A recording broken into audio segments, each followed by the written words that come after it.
हाय।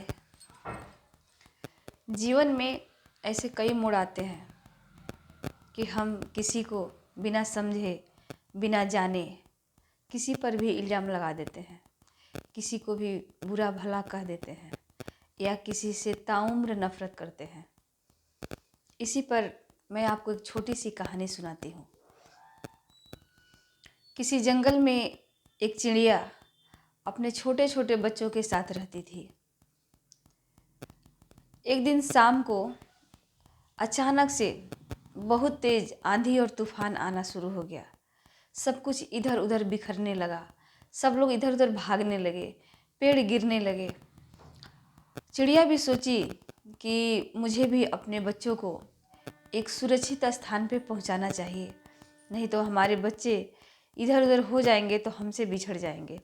इसकी वजह से चिड़िया किसी सुरक्षित स्थान की तलाश में निकल पड़ी। कुछ दूर चलने के बाद उसको एक बहुत ही बड़ा नदी के किनारे एक बहुत विशालकाय वृक्ष नजर आया। वह उस वृक्ष के पास गई और बोली कि आप हमको रात भर के लिए अपने पेड़ पे रहने के लिए स्थान दे दीजिए, हम अपने बच्चों को सुरक्षित रखना चाहते हैं। पेड़ साफ इनकार कर दिया और बोला कि नहीं, तुम यहाँ नहीं रख सकती, तुम अपने लिए तुम कहीं और स्थान तलाश करो। चिड़िया को बहुत बुरा लगा और किसी दूसरे स्थान के तलाश में वह चल पड़ी। कुछ दूर जाने के बाद उसे एक पेड़ नज़र आया और वहाँ उसे स्थान मिल गया रुकने के लिए। तो चिड़िया वहीं रुक गई। जब आंधी तूफान और तेज हुआ, सब कुछ गिरने लगा, उसी के साथ नदी के किनारे होने के कारण वह पेड़ भी गिर गया। जहाँ पर चिड़िया स्थान मांगने गई थी और जो पेड़ उसे इनकार कर दिया था, वो पेड़ भी नदी में गिर गया। चिड़िया वहीं बैठकर देख रही थी।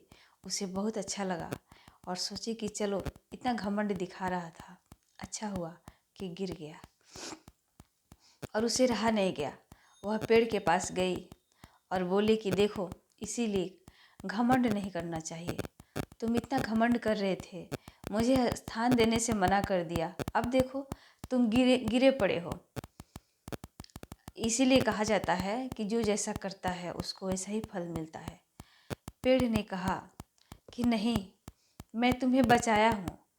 मुझे पता था कि मेरे तने, जो मेरे जड़ है, वो कमज़ोर है और किसी भी वक्त गिर सकता है।